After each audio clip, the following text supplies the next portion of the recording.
Hi friends, ఈ pool మక్కాన laddu తయారు చేసుకోవడానికి వేస్తున్నాను. ఇట్లా తీసేసుకోండి. స్పూను గీ వేస్తున్నాను. జీడిపప్పు, అటు పుచ్చ గింజలు, బాదం పప్పు పట్లాడుతూ ఉన్నాయి కూడా వేరొక ప్లేట్లోకి తీసేస్తాను. ఇలా ఏ కప్పుతో అయితే మనం మక్కానా తీసుకున్నామో సేమ్ కప్పుతోని 1 కప్ అనేది ఇక్కడ నేను బెల్లం వేస్తున్నాను. 3 టేబుల్ స్పూన్ వాటర్, ఇలాచీ పౌడర్ ఈ విధంగా రావాలి.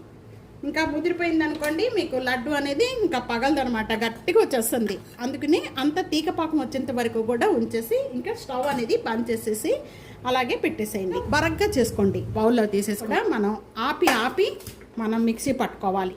మనం ఏ కప్పుతో అయితే జీడిపప్పులు బాదం పప్పులు తీసుకున్నామో అదే కప్పుతో కొబ్బరి వేస్తున్నాను. పాకం పట్టుకుందంతా కూడా ఇప్పుడు కొద్దిగా వేసుకుంటూ కూడా మనకి లడ్డు తయారు చేసుకోవాలి. ఏ సైజులో కావాలి అనుకుంటే ఆ సైజులో ఇలా లడ్డు చుట్టేసుకోండి. అన్ని లడ్డూలు చుట్టేసుకోండి. ఈ విధంగా ఈ రెసిపీ తప్పకుండా తయారు చేసుకొని మీకు ఎలా ఉందనేది నాకు కామెంట్స్లో తెలియజేయండి. వీడియో 4కి షేర్ చేయండి, లైక్ చేయండి. టీ అనూస్ కిచెన్ సబ్స్క్రైబ్ చేసుకోవడం అస్సలు మర్చిపోద్దు. Thank you.